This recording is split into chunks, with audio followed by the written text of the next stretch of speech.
And final video, Tyco C636,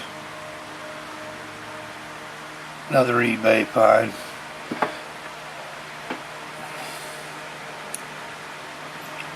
And I put LEDs in it.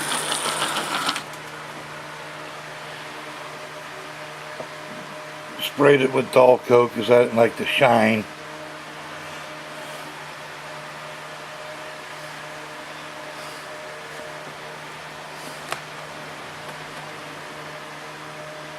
So it doesn't have that plastic shininess to it now.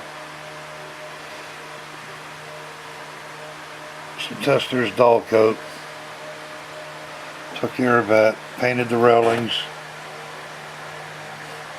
Yeah, it came with the railings, which tend to go AWOL.